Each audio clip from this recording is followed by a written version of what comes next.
네, 뉴스 신세계 세 분 모셨습니다. 신인규 변호사 어서 오세요. 네, 안녕하세요. 신인규입니다. 장성철 국론센터 소장 어서 오십시오. 네, 안녕하십니까. 그리고 오늘 뉴스 정리해줄 MBC 이정은 기자 모셨습니다. 어서 오세요. 네, 안녕하세요. 자, 지금 방금 들어온 소식인데요. 배현진 의원에 대한 가처분 신청이 받아들여졌다고요. 그렇습니다. 배현진 의원이 서울 남부지법에 국민의힘을 상대로 징계 효력을 정지해달라라고 가처분 예. 신청을 했습니다. 그것이 오늘 인용됐습니다. 예. 그래서 당원권 1년 정지라는 징계를 중단해달라는 게 이제 인용이 됐고요. 이 직후에 배현진 의원이 국회 소통관에서 기자회견도 했습니다. 그래서 법원이 현명한 판단을 내려주셨다. 그러면서 본인이 서울시당 위원장직을 겸임을 네. 하고 있거든요. 이 직에 바로 복귀를 하겠다고 했습니다. 그래서 징계 효력이 잠정 정지가 됐기 때문에 배 의원은 당원권도 회복하고 서울시당 위원직도 모두 회복한 상태에서 6월 지방선거를 치를 수 있게 됐고요.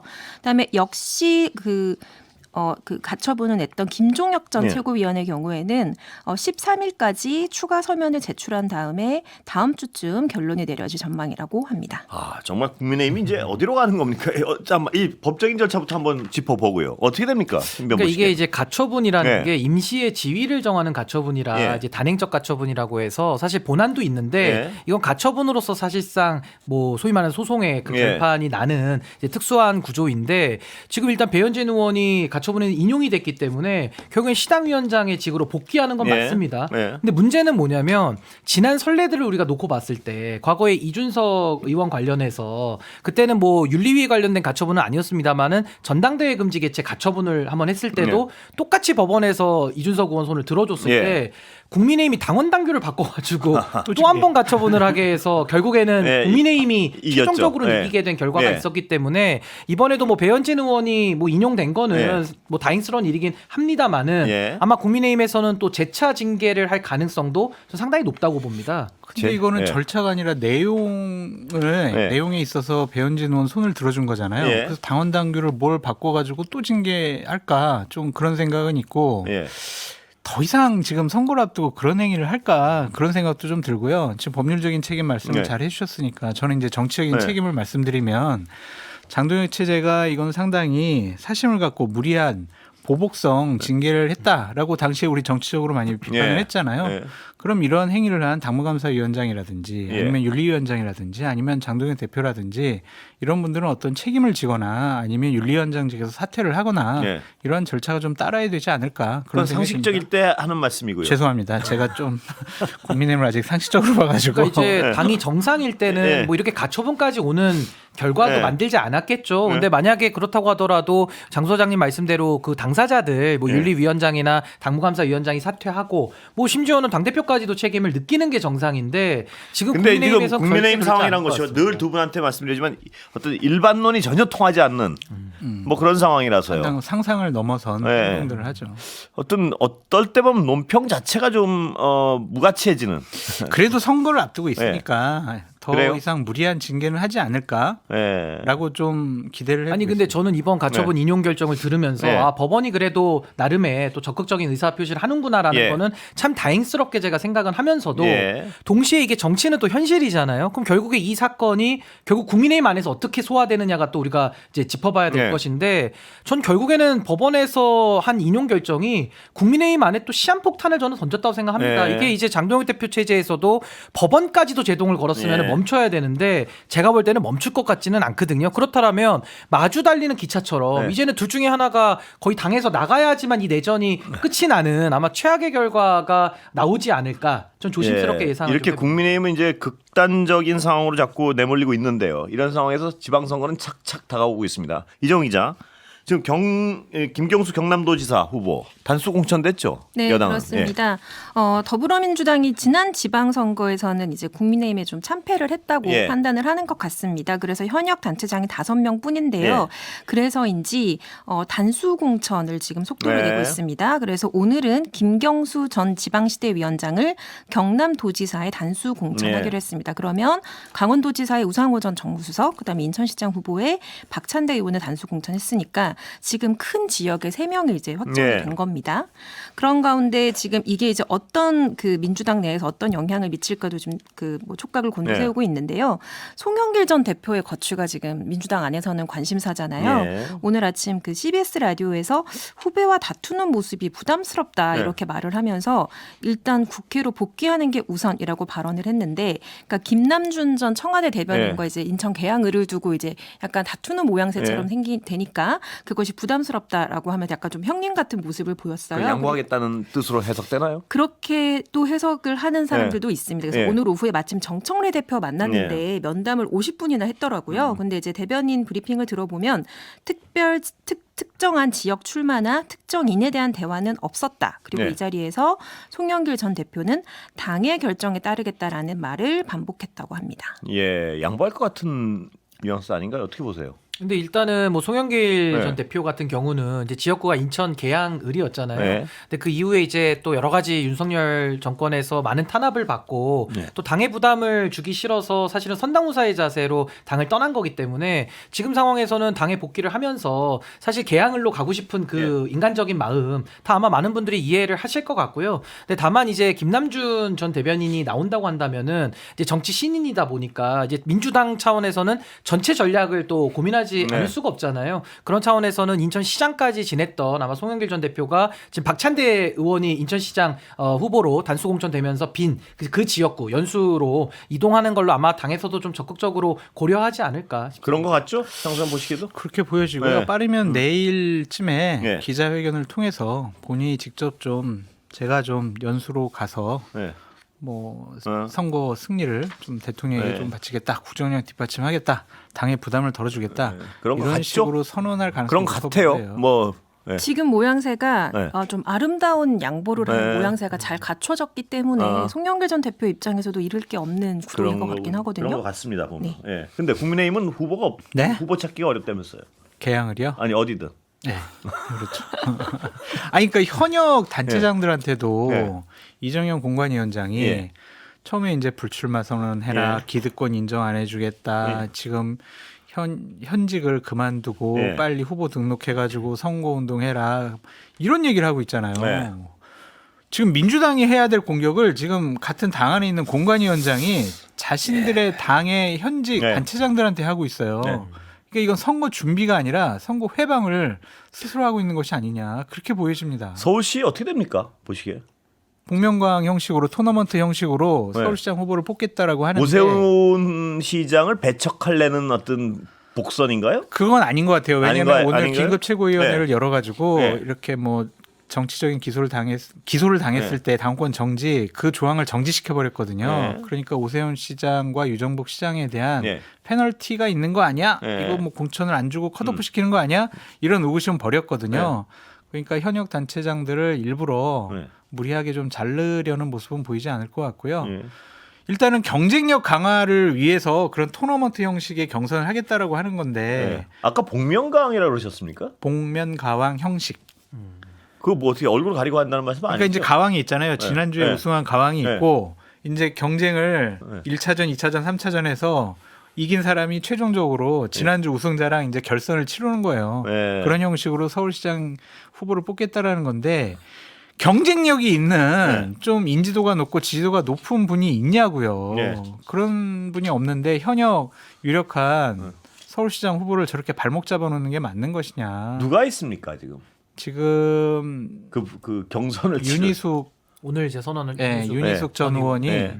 이제 선언을 했고 당에서 이제 뉴페이스 예. 인재 영입 지금 막 하고 있잖아요. 네. 젊은 분 예. 그런 분들도 좀 지원하라고. 나경원 의원은 뭐 좀 말이 나왔나요? 안 할 것 같아요. 안 할 것 같아요. 예, 신동욱 의원은 지금 할 가능성이 좀 높아 보인다라는 전망이 많은데 예. 신동욱 의원 같은 경우에는 진짜 덜컥 서울시장 후보가 돼버리면 배지를 반납을 하고 서울시장 나가야 되잖아요. 근데 서울시장 전망이 별로 지금 예. 좋지 않잖아요. 그럼 배지도 잃고 서울시장직도 안 되고 그러면 정치적으로 상당히 어려워진다.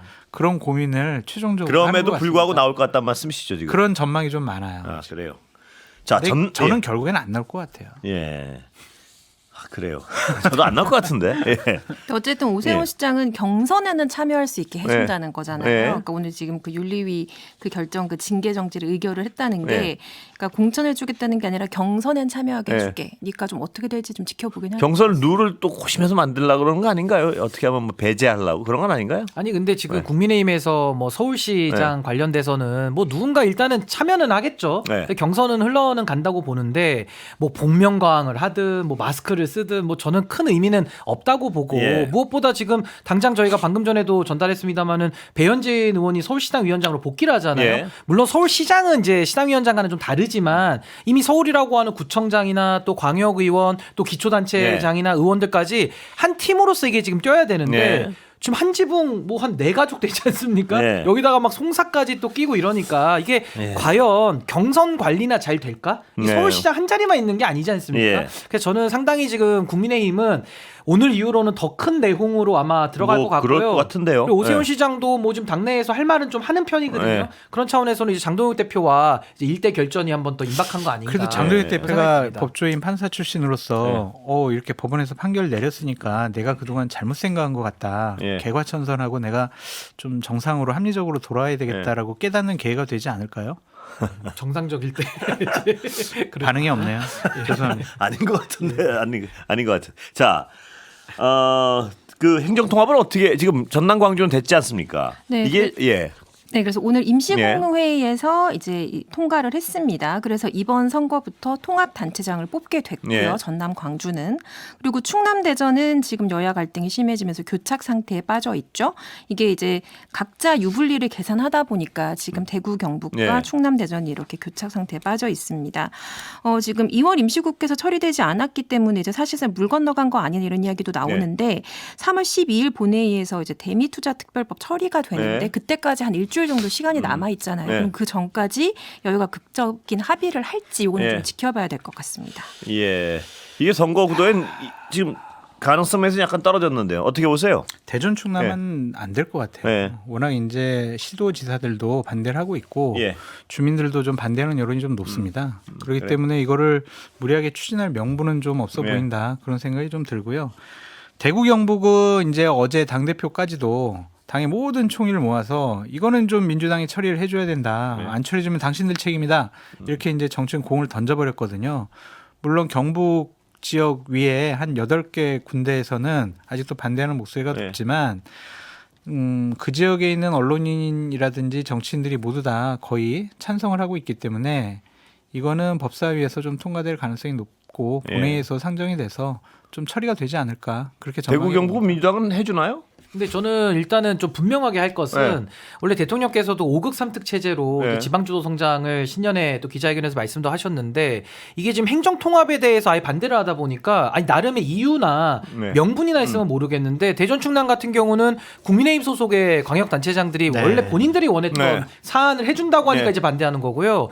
TK 같은 경우도 대구시 입장과 경북의 입장이 좀 다르면서 지역에 있는 국민의힘 인사들의 입장이 갈리면서 이게 좀 추진을 못하게 네. 되는 이런 상황이었거든요. 그러다가 지금은 또 말을 바꿔서 TK는 또 해달라 이러면서 네. 또 민주당의 책임을 말하고 있는 상황이 네. 너무나도 이건 정말 국민들을 우습게 보는 거 아니냐. 저는 결국에는 이 통합이라는 건요. 지금 5극 3특 체제를 통해서 이 수도권에 집중된 현상을 해결할 마지막 저는 골든타임이라 보거든요. 네. 근데 이런 상황 속에서 지금 국민의힘이 너무나도 본인들의 정치적 이익만을 고려한 이런 발목 잡기 형태를 보이는 것은 전 너무나도 개탄할 일이고 저는 지금 가능한 지역만이라도 저는 우선은 저는 시작을 해서 네. 오히려 저는 지방에 오히려 힘을 더 실어주는 모습들을 저는 더 만들어 나가야 되지 않을까. 대전 그런 충남 생각합니다. 이번에 안 되면요. 대전 충남 지방선거 국민의힘이 더 어려워질 수 있어요. 아, 충남 그렇죠. 같은 네. 경우에는 뭐 네. 김태흠 지사가 그래도 도정평가가 높아서 좀 경쟁력이 있는 거 아니야 이런 얘기도 나오는데 네. 만약에 이제 전남 광주가 통합이 됐어요. 그래서 여러 가지 이제 지원책들이 속속들이 발표될 거란 네. 말이에요. 그러면 민주당에서 대전시장, 충남도지사 나가는 분들은 봐라. 저긴 저렇게 통합하니까 이렇게 막대한 지원받고 지역 발전 이끌어낼 수 있는데 우리는 이렇게 국민의힘에 뭐 시장, 도지사들이 반대하니까 이거 지역 발전 기금 예. 우리 지원금도 못 끌어내오지 않냐. 이거 심판해야 된다 이렇게 되면은요. 여론이 확 뒤집어질 수 있죠. 선거상 불리해요. 국민의힘은 어떻게 지방선거를 치르려고 그런지 잘 모르겠어요 정말. 장동혁 이제- 대표가 열심히 이제 그쪽 네. 충청도 지역의 당 대표니까 지원 유세하면서 치르겠다라는 보관입니다. 그러니까 장동혁 대표가 지금 계속 이제 그 도보 행진도 하고 뭐 여러 가지 이제 장외에서 몰두해 보려고 하는데 체력 단련. 이게 본질을 바꾸지 않는 이상 글쎄요. 예, 아무 의미가 없다라는 생각이 자 이정 기자, 네. 사법개혁 3법은 통과했죠. 그렇습니다. 예. 네, 그래서 오늘 열린 임시국무회의에서 법 왜곡죄, 재판소원죄, 대법관 증언법까지 네. 모두 의결이 됐습니다. 국민의힘은 검은 옷을 입고 청와대 앞에 모여서 현장 의원총회를 열고 대통령에게 제2요구권 행사를 요구했지만 네. 예정대로 또 예상됐던 대로 처리가 됐고요. 청와대 강유정 대변인이 국회에서 소정 절차를 거쳐 의결된 법안인 만큼 헌법이 정한 절차에 따라 의결하고 공포하는 게 바람직하다라는 게 청와대의 입장이다라고 예. 설명했습니다. 자 오늘 좀 많은 관심을 끌었던 기사 중에 하나인데요. 김건희 특검의 준비 부족에 대해서 재판부가 질타를 했어요. 네, 그렇습니다. 네. 그 삼부토건 주가 조작 사건에 이제 키맨이라고 불리우는 사람이 있는데요. 이기훈 전 웰바이오텍 부회장이라는 사람이 있는데 이 사람의 도피 행각을 도운 혐의로 기소된 인물이 또 있습니다. 네. 이 사람도 이모 씨인데요. 이 사람에 대한 결심 공판이 특검의 준비 미비로 네. 연기가 됐습니다. 그래서 오늘 이제 공판을 열어서 증거 조사를 마치고 나서 이제 결심 공판을 진행하려고 했는데 특검이 증거 목록을 준비하지 않은 겁니다. 네. 그래서 좀 이제 재판부가 황당해가지고 이 사건은 전혀 신경을 안 쓰신 모양이다. 네. 뭡니까 이게? 아무리 급작스럽게 인사가 있다 해도 이런 부분도 공유가 안 되는 거냐라면서 거듭 질타를 했고요. 결국은 결심 공판이 미뤄지게 됐습니다. 그럼 당연히 이제 피고인 측은 크게 반발을 네. 하겠죠. 이게 뭐 재판 진행이 네. 되고 있는 거냐 의문이 생기니까. 그러니까 또 재판부도 저도 이런 경우는 처음 본다라고 하면서 결심 공판을 13일 오후 4시로 다시 잡았다고 합니다. 그러니까 이기훈 전 부회장이 기소되기 전에 55일 동안 이제 도망을 다녔는데 예. 이 도망 다니는 걸 도와줬던 사람이거든요. 예. 이 사람에 대한 재판이 이렇게 됐습니다. 이건 어떻게 봐야 됩니까? 예. 근데 좀 약간 많이 놀랐어요. 네. 왜냐하면 지금 이 김건희 특검이 사실 너무나도 그때 수사 당시에도 네. 문제가 많았는데 예. 지금 공소유지 단계에서도 재판부가 준비 부족과 소홀을 질타할 정도로 이렇게 준비를 엉망으로 할 수 네. 있겠나 이런 생각이 들어서 정말 믿기가 어려운. 고의입니까? 무능입니까? 이건 뭐 제가 뭐라고 딱 네. 단정 지을 수는 없겠습니다만은 정말 국민들의 눈높이에서는 용납이 안 되는 예. 그러니까 고의든지 과실이든지 예. 간에 그렇게 보일 수밖에 없고요. 무엇보다 뭐 인사이동이 내부에 있어서 예를 들면 검사들이 파견을 나가다 예. 보니까 그 안에 이제 공소유지를 담당하는 검사들도 일부 있었겠습니다만은 저는 일단은 근본적으로 특검과 특검보에 대해서 이건 정말 이런 식으로 일처리를 하는 것이 과연 맞느냐라는 의문이 일단 들고요. 예. 거기에 파견된 검사들도 뭐 인사이동이 있었다고 하더라도 이렇게 본인에게 부여된 업무가 이렇게 소홀히 처리돼서 결국 피해는 국민들이 보는 거잖아요. 네. 그러니까 정말 이런 정말 저도 재판 다니면서 이런 광경은 처음 보거든요. 그러니까 이게 정말 참 질타받아 마땅하다. 예산만 해도 100억이 넘게 들어가지 않았습니까? 이 특검에? 인력도 많이 네. 들어요. 예. 그런데 김건희 특검 때문에 좀 계속 논란에 휩싸였습니다. 예를 들면 파견 검사들이 집단적으로 반발을 40 명이요? 한다든지, 네, 예. 뭐 폐업 논란이 있었고 예. 또 양평군청 소속 공무원이 이제 스스로 목숨을 예. 끊으면서 강압 수사 논란도 있었고 또 수사팀으로 파견됐던 부장검사가 과거에 알고 봤더니 이종호 전 블랙펄 인베스트먼트 대표와 술자리를 가졌던 사실이 뒤늦게 알려지면서 파견이 해제되기도 하고. 그리고 뭐 사실 재판 결과도 그다지 좋지 않잖아요. 황 소장님, 김건희 특검은 어떻게 보십니까? 그러니까 결심 네. 공판 때 네. 증거 목록을 준비하고 제출하는 거는 기본 중에 예. 기본이잖아요. 그걸 안 했다라는 것은 뭐겠어요. 네. 그냥 억지로 네. 지금 이 재판에 임하고 있는 것이 아니냐, 별로 성의가 없는 것이 아니냐. 고의입니까? 무능입니까? 둘 다 섞여 있는 것 같아요. 네. 그러니까 서로 또 챙기지 않은 거다. 서로 네. 챙기겠지 서로 막 이렇게 떠밀다가 아무도 이제 안 챙긴 거다. 그렇게 봐야 될 것 같고요. 하여튼 수사 의혹이 그렇게 있지 않아 보인다. 근데 그런 여기가 생각이 가장 파헤치게 많은 많죠. 혐의들이 가장 많은 데인데 어떻게 해야 됩니까? 신변 보시기에. 그러니까 지금 이제 2차 종합 특검 네. 들어가면 거기서도 지금 이 거기- 김건희 특검에서 미진하게 못한 것들 네. 이제 그 사안들을 갖다가 집중적으로 수사를 해야 되는 상황인데 가장 중요한 특검이 어떻게 보면 김건희 특검이거든요. 그렇습니다. 가장 궁금한 게 많고요. 그렇죠. 그리고 국민들. 국정농단도 있고 네. 내란으로 가게 된 결정적인 네. 역할들, 그러니까 동기와 배경에 해당되는 것들이 네. 김건희 씨 관련된 사건들이니까 이거는 정말 국민들의 눈높이에 맞게 아주 집중적으로 네. 파헤쳐도 모자른데 네. 수사 결과도 부실했죠. 그리고 수사 과정에서도 끊임없는 네. 잡음이 나왔죠. 그리고 이제 공소유지를 하는 과정에서도 뭐 지금 예를 들면 뭐 결과가 나쁘게 나온 것도 말할 것도 없지만은 결심 공판하는데 지금 증거 목록 자체도 정리를 안 해서 재판부한테 이런 핀잔을 듣는 정도라면은 얼마나 지금 이 일을 건성건성하고 있느냐. 네. 이 비판을 피할 수 없기 때문에 저는 물론 그 파견 검사들도 비판 받아야 되지만은 특검과 특검보는 네. 도대체 어떻게- 뭘 하는 것이냐. 네. 왜냐하면 조직을 지휘하고 관리하고 감독할 책임이 있는 사람들인데 그냥 나몰라라하고 뭐 자기 본업으로 돌아가면 네. 되는 겁니까? 네. 그러니까 이거는 정말 조금 더 이 특검에 대해서는 우리가 그냥 넘어갈 것은 아니고 그 업무 혜택 부분에 대해서는 조금 더 면밀하게 좀 들여다봐야 되지 않을까. 들여다보고 어떻게 해야 됩니까 이분들을? 네. 징계할 수가 있어요. 그러니까 이제 이런 네. 선례가 잘 없지만 네. 그래도 공무원에 준해서 여러 가지 글쎄요, 그 처리를 하게 돼 있기 때문에 저는 뭐 줄 수 있는 불이익들은 다 한번 좀 강구를 해봐야 되지 않을까. 강구해야 되지 않겠습니까? 이 2차 정도면. 특검, 네. 종합특검이 네. 아주 막중한 책임감을 좀 갖고 해야 될 것 같아요. 예. 왜냐하면 윤석열이라는 괴물 대통령을 네. 만들어낸 거에 가장 근본적인 원인은 김건희 씨가 있지 않았느냐. 예. 여러 가지 언론 보도를 통해서 지금 그렇습니다. 속속들이 예. 밝혀지고 있잖아요. 특히 김건희 씨가 했던 여러 가지 국정농단 사건이라든지 부정과 부패에 연루된 여러 가지 사건들을 제대로 파헤친 게 없어요. 예. 정말 제대로 의혹을 갖고 역사에 기록을 남긴다라는 심정을 갖고 좀 제대로 수사했으면 좋겠습니다. 특히 양평권은 아예 수사가 안 된 것 같아요 거의. 아예 손도 처음에 못 댔고 뭐 예. 그런 건들이 한두 개가 아니고 사실은 뭐 국민의힘 안에 있었던 여러 가지 공천과 관련된 문제들도 전혀 손을 대지 못하고 아주 그 겉핥기식으로 하고 예. 마무리를 했거든요. 결국에는 2차 종합특검이 들어가는데 첫 번째로 담당했던 그 특검에서 이런 식으로 수사를 부실하게 해놓고 인수인계도 부실할 걸로도 예상이 되거든요. 뭐 이렇게 그렇지 되면은 않겠습니까? 2차 예. 종합특검에서는 상당한 부담을 안고 출범할 수밖에 없고 나중에 가서 최악의 경우에는 서로 특검들끼리 책임을 떠넘기는 네. 이런 모습도 나오면 이거 국민들 보시기에 너무나도 부끄러운 일 아니겠습니까? 2차 종합특검은 좀 잘할까요? 보시기에 우려 어떻습니까?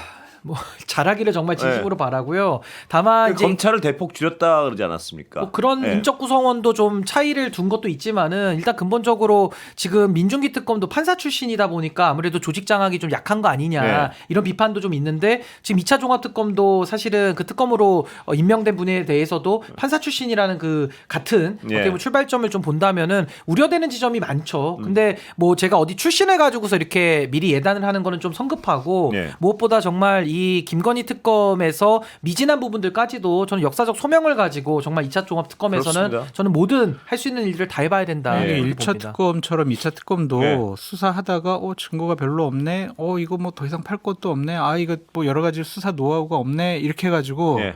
그냥 지금 세계와 관련해서 선고받은 1년 8개월 정도만 실형 살고 그 이후에 1년 8개월 후에 나온다고 생각해 보세요. 예, 그렇습니다. 이건 정말 예. 역사적인 큰 죄를 짓는 거예요. 그렇습니다. 예. 그래서 정말 사명감을 갖고 제대로 해야 됩니다. 그 도이치모터스 주가 조작 같은 경우에는 보도된 것만 잘 엮어도 논리적으로 그 유죄를 받을 수 있었을 것 같은데요. 제 그냥 느낌에는. 그리고 명태균 선거 개입도 말입니다. 뉴스타파 기자들이 가서 소송을 했어도 저는 이걸 이렇게 무능하게 했을까 그런 생각도 들고요. 아니, 그러니까 이제 예. 앵커님 말씀이 타당하고 네. 결국에는 언론 보도 나온 것들만 가지고도 예. 충분히 혐의가 입증이 가능한 수준인데 그조차의 노력도 안 했다라는 거는 비난을 받아야 되는 예. 것이고 무엇보다 김건희 특검도 지금까지 한 행태들을 보십시오. 결국에는 수사에 대해서도 집요함을 보여주지 못했고요. 예. 혐의를 적용함에 있어서도 김건희에 대해서 결국에는 윤석열과의 공범 관계로 뇌물로 이걸 처리를 해야 되는데 다 무슨 알선수재니 정치자금법이니 다 혐의 자체도 예. 상당히 좀 싸게 끊어준 거거든요. 예. 그러니까 이런 부분들에 대해 가지고는 그 수사의 의지에 대해서 예. 국민들은 당연히 책임을 물을 수밖에 없는 그런 상황 아닌가 싶습니다. 예. 장소영님은 2차 특검은 신뢰성이 좀 있습니까 보시기에? 열심히 해야죠. 기본적으로 언론이라든지 네. 저희 같은 평론가들이 1차 특검의 여러 가지 부족한 부분에 대해서 많이 지적을 했으니까 예. 그분들도 여론을 다 살펴볼 거예요. 여러 예. 가지 책임감과 그 자리에 대한 무게감 다 인정하고 있을 겁니다. 그래서 이것들이요. 그냥 의혹을 갖고 정말 절실하게 수사를 하면 제대로 수사할 수 있는데 건성건성하면 안 돼요. 절실하게 해야 될 텐데 말입니다. 맞습니다. 이번에 하겠죠? 아니 그리고 어. 사법부도 지금 조의대 체제하에서 영장 발부에 있어서 상당히 좀 예. 소극적으로 보여온 것도 사실 아니겠습니까? 그렇다라고 한다면 일단 이 어려운 관문을 뚫는 데 있어서는 특검이 1차적인 사명감을 가지고 열심히 하는 수밖에 없거든요. 그러면 국민 여론이 도와줄 것이고 그 여론이 형성되면은 법원도 그렇게 마음대로 하기는 또 어려워지는 상황이 되기 때문에 저는 지금 2차 종합 특검이 상당히 어려운 가운데 출범을 또 한 거 아니겠습니까? 예. 그 점은 이해하더라도 정말 역사적인 사명감을 가지고 전 마지막 소임을 다해야 된다. 이게 저는 보수 봅니다. 입장에서도 네. 이게 더 빨리 좋아요. 정리가 돼야겠죠. 제대로 네, 정리돼야지. 그럼요. 그래서 윤석열 어게인 막 네. 온리 윤 막 이런 거가 안 나와요. 도대체 검찰과 재판부는 왜 김건희 씨에 대해서 이렇게 좀 유해질까요? 정말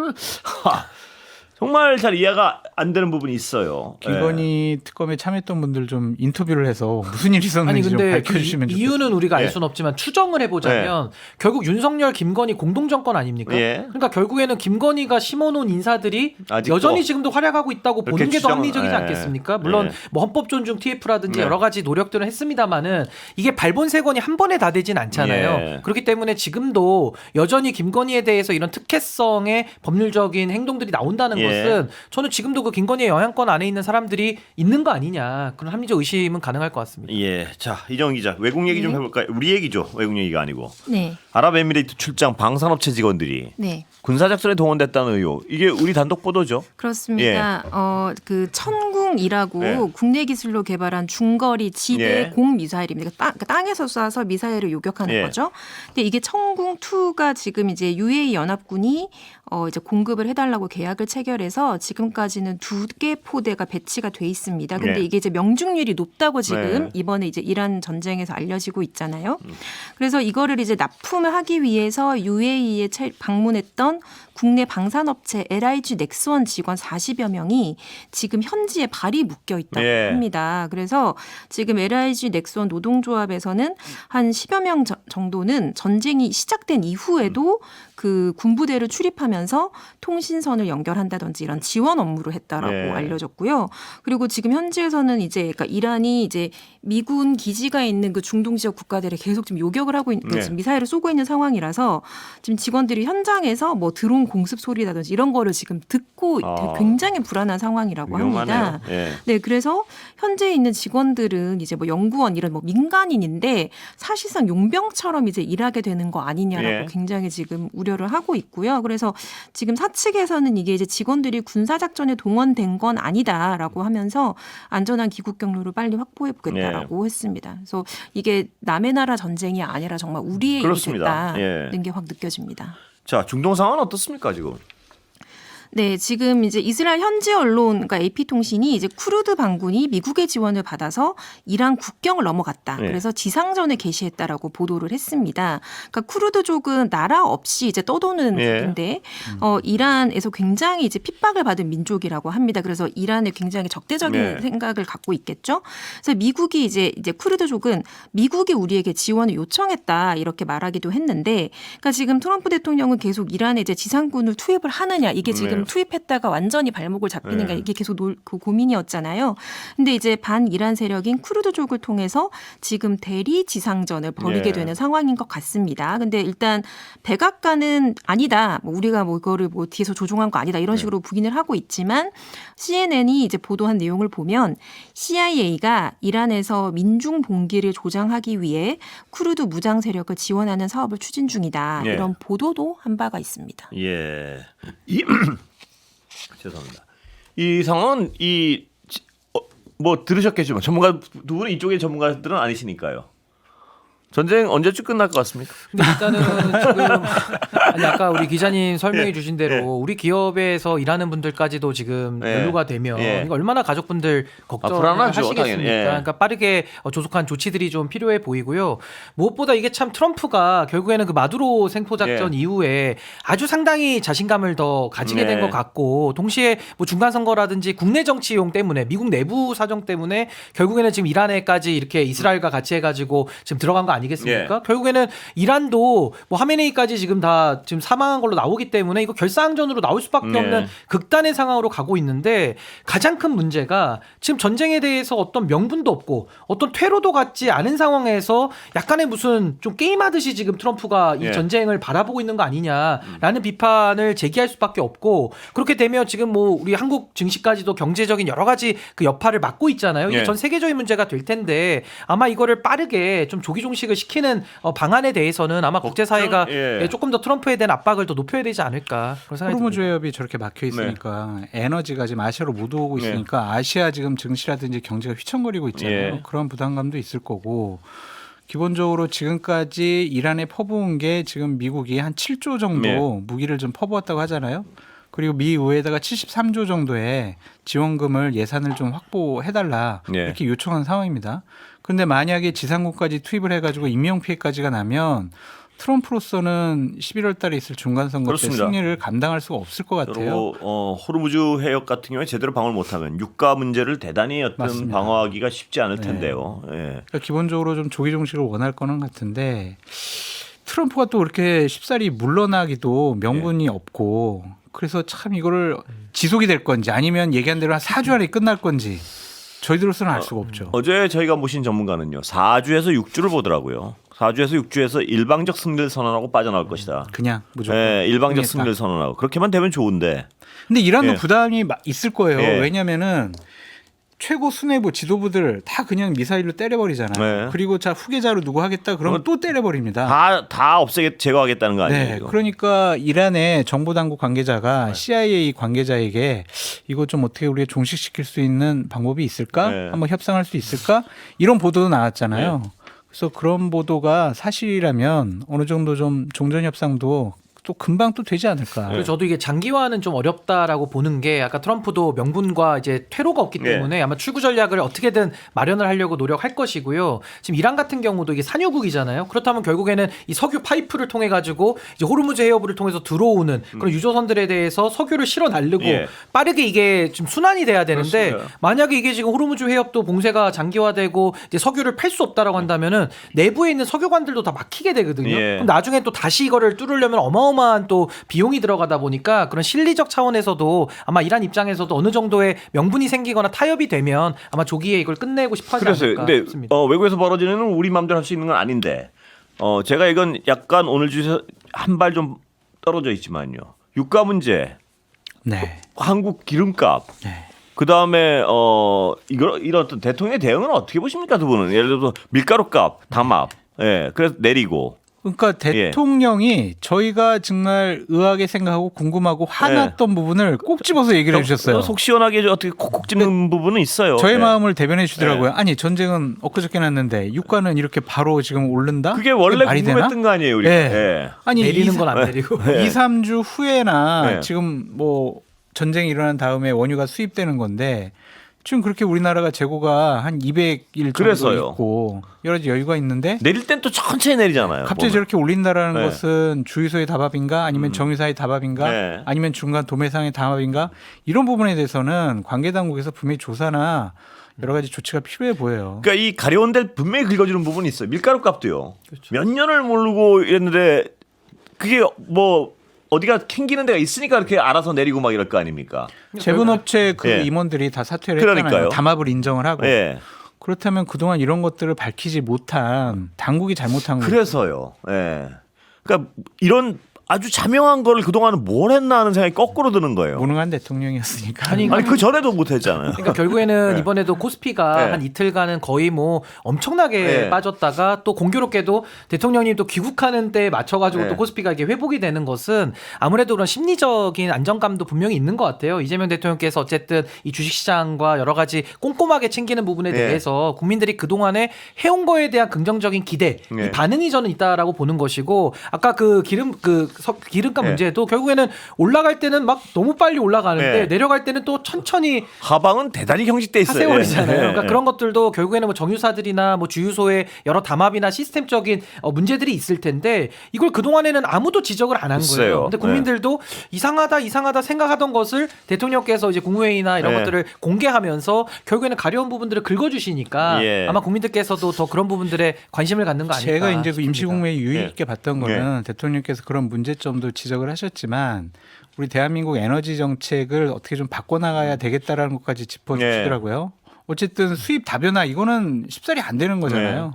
그럼 우리가 지금까지 문재인 정권 때부터 시작해왔던 신재생 에너지를 보다 더 활성화하고 강화시키는 그런 것도 지시를 하신 것을 보고 원전 폐기도 아니고 원전도 하고 그다음에 뭐 석유 그리고 석탄 이런 전통적인 에너지도 하고 그리고 신재생 에너지 정책도 추진을 하고 이렇게 삼각편대로 에너지 분야에 있어서 예. 여러 가지 확보를 하겠다라는 그런 정책도 되게 유익게 봤어요. 그러니까 그게 예. 이제 에너지 믹스를 예. 해서 결국 우리 현실에 맞게 조정하겠다는 건데 그게 바로 이재명 대통령 지금 높은 평가를 예. 받는 것처럼 실용적인 국정 운영이잖아요. 예. 그러니까 그런 부분들을 아마 국민들께서도 보시면서 매우 합리적이다. 예. 국정 운영을 참 합리적으로 한다라는 평가가 계속 이어지는 것 같습니다.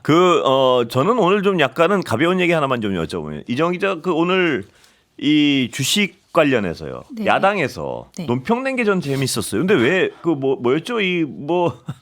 논평 내용이 떨어졌다고. 떨어졌다고. 근데 제가 하나 여쭤보고 싶어요. 정말 궁금해서 이건 그런데 아침에 오르는 걸 보고 해도 되는데 왜 그런 논평을 냈을까요? 근데 그건 저도 의아했던 네. 게 그 주식 정규장 개장하기 전에 프리장이 있잖아요. 오늘 아침 혹시 프리장 보셨나요? 프리장에서 10%씩 올랐어요. 저 그 빨간 창을 네. 보고 제가 너무 깜짝 놀랐거든요. 그래서 어제 담았어야 했는데 이런 후회를 뒤늦게 하면서 그래서 이게 기술적 반등이라는 것도 있고 예. 혹은 좀 과도하게 이틀 동안 20%나 빠졌기 때문에 다시 이게 우리가 정말 이 정도로 빠질 일인가라고 사람들이 이제 그렇습니다. 다시 판단을 해서 예. 다시 매수세가 있을 수도 있고 또 밤사이에 뉴욕장도 좋았거든요. 예. 그럼 그런 거 정도만 체크를 했어도 그 논평을 대변인실에서 왜 논평을 저는 그런 걸 내는지 정말 이게 그 시스템을 몰라서요. 최근에 예. 국민의힘의 대응을 보면 좀 무능력하고 좀 나사가 빠져 있다, 넋이 나가 있다 이렇게 표현을 하고 싶은 예. 게 집회를 하려면 집회 신고를 하는 건 당연하잖아요. 그러니까요. 예. 깜빡했겠죠. 그것도 못 해요. 예. 그러니까 이런 상황이란 말이에요. 이런 일들이 좀 반복되는 것을 그리고 보면은 물론 뭐 비유적인 표현이겠지만 대통령이 순방 나가 있는데 해외 나가 있는데 대통령이 안 보인다 그러니까요. 아니 근데 이게 뭐 예. TK 통합도 우왕좌왕하는 모습이나 또 아까 대전 충남 통합에 대해서도 말 바꾸는 이제 이런 거에 책임 안 지는 것도 우왕좌왕이고 예. 결국에는 정상적인 야당이면요 지금 이런 상황이잖아요 외교부 장관도 좀 부르고 뭐 예를 들어 그렇습니다. 당에서 어떤 당정 협의 그 기한 대책은 어떻게 그러니까 하는지. 야당이지만 예. 그래도 장관들에 대해서 한번 와서 보고 좀 받아보자 이렇게 해서 나름의 대안을 가지고서 어떻게 보면 국민들을 설득해야 되는데 지금 무슨 뭐 코스피에 대해 가지고 뭐 대통령 책임지라는 식으로 얘기를 하면 오늘 또 올라 버리잖아요. 그러니까요. 그럼 대통령 또 칭찬해 드릴 거 아니에요? 그러니까 이게 앞뒤가 안 맞는 그런 상황 아니 아닌가. 뭐 칭찬까지야 모르겠지만 어차피 비판하고 싶은 마음도 알겠어요. 그런데 그 이정 기자가 잠깐 말씀하셨지만 그 프리마켓이라도 좀 보고 네. 아침에 그 흐름이라도 좀 보고 어떤 비판을 하려면 국민들 설득을 해야 될 거 아닙니까? 아니면 한 시간이라도 좀 뒤에 내든지 그러니까요. 상황을 좀 봐야 왜 되는데. 그러는지를 도대체 이해가 안 돼서요. 그냥 생각 없이 예. 기계적으로 그냥 이렇게 논평 성명을 어제 써놓은 걸 내고 오늘 낸 거 아닌가 싶기도 하고요. 그렇게 보여집니다. 그래서 네. 뭔가 지금 원활하게 제대로 돌아가지 않는다 그렇게 볼 수밖에 없고 근데 주식시장이 오늘 한 10% 정도 상승을 했지만 대단히 내용을 따져보면 좀 위험한 부분이 예. 있더라고요. 코스피를 기준으로 해서 보면은 외국인과 기관은 팔았어요. 예. 근데 오늘 개인들이 정말 많이 네. 썼습니다. 혹시 또 개인이 또 오늘 높을 때 네. 물린 것이 아닌가. 그래서 정말 주식하는 분들 비투하지 마시고 아니 정말 열자금 가지고 하셔요. 차라리 비판을 하려면 지금 장 소장님 하신 것처럼 그냥 이거 개인들 조심하셔야 된다. 야당 입장에서 그런 국민들이 끄덕할 국민들도 있을 거예요. 근데 이건 엉뚱한 말씀들을 하니까요. 대통령께서 예. 어쨌든 금융안전자금 100조 원을 네. 적게 투입해라라고 적절하고 순발력 있게 또 얘기를 하신 부분에 대한 오늘 시장의 반응이라고 또 볼 수밖에 네. 없잖아요. 만약 국민들이 대통령을 믿지 못하면 뭐 저 말하는 거 못 믿겠는데 네. 과연 저 효과가 있을까? 네. 그랬으면 과연 주식을 개인들이 샀겠냐고요. 그렇습니다. 그러니까 대통령에 대한 기본적인 예를 들면 최근에 5천 포인트라든지 부동산 문제를 해결하는 걸 네. 보고 어느 정도 좀 대통령의 의지와 정책 추진 방향에 네. 대해서 신뢰가 있으니까 개인들이 샀다고 보여지거든요. 그러니까 그런 상황에서 국민의힘의 이런 반응은 상당히 좀 생뚱맞다라고. 그러니까 저는 이제 국민의힘이 네. 뭐 멘붕에 온 건 알겠어요. 네. 당내 상황이 매우 어려운 거고 이제 네. 정무적인 판단이 전혀 안 되는 거죠. 그러니까 네. 할 수 있는 거라고는 이재명 대통령에 대해서 말도 안 되는 뭐 독재 이런 프레임을 씌우려고 그러고 네. 무슨 뭐 자유민주주의를 수호하겠다 이러는데 그거 수호하려면은 이재명 대통령하고 좀 각을 세울 게 아니라 자유민주주의를 탄압하고 없애려고 했던 윤석열 씨와의 절연, 네. 윤 어게인과의 절연을 지금 얘기해야 되는데 가장 기본적이고 기초적인 것도 지금 숙제를 못 하고 있잖아요. 그래서요. 그러니까 뭐 지금 뭐 이란 사태라든지 뭐 지금 뭐 우리 여러 가지 물가 문제 이런 것들에 대해서는 아예 접근조차도 지금 네. 하기가 힘든 상황 아닌가. 하여튼 내일 주식시장은 좀 봐야 될 텐데 이정 기자 오늘 상황 경제 상황 좀 정리 좀 해주시죠. 예. 네. 코스피는 어제보다 9.64% 네. 오른 5,584.80에 마감을 했습니다. 역대 최대 상승폭이고요. 예. 490포인트 이상 올랐으니까요. 근데 워낙 지수가 높아진 상태에서 올랐기 때문에 폭은 역대 최대인데 네. 상승 비율로는 두 번째라고 합니다. 그래요? 2008년 10월 30일에 11.95%가 오른 적이 있다고 합니다. 그리고 코스닥도 어제보다 14% 이상 오른 1116.41의 거래를 마쳤고요. 삼성전자가 11% 이상 올라서 19만 전자에 복귀했고 SK하이닉스도 10% 이상 오른 94만 원대의 예. 정규장 거래를 마쳤습니다. 예. 네. 그래서 이게 지금 이제 좀 조정이 너무 이제 세게 왔던 거 네. 아니냐라는 개미들이 약간 패닉에 질려 있는 그런 네. 상황이 있잖아요. 그 관련해서도 이재명 대통령이 오늘 발언을 네. 했는데 증시는 냉정하고 객관적으로 평가를 하자 그렇게 이야기를 했고 100조 원 규모의 시장 안정 자금을 네. 활용을 하겠다고 했는데 네. 그러면서도 단서를 단 게 네.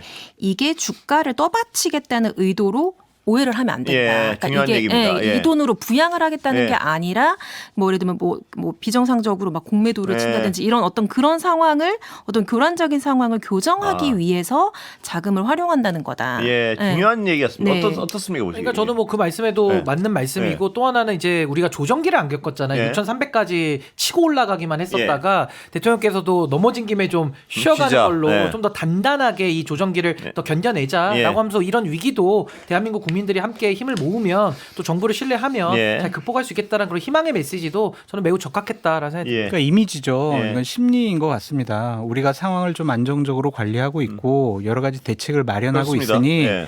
뭐 주가가 갑자기 폭락했다고 하더라도 너무 그렇게 뭐 힘들어하지 마시고 주식시장에 대해서 여러 가지로 뭐 못 그렇습니다. 믿거나 불신임 이거 하지 마시라 예. 그런 사인 같습니다. 오늘 여기까지 듣겠습니다, 세 분. 고맙습니다. 네, 감사합니다. 장성철 신인규 세 분이었습니다.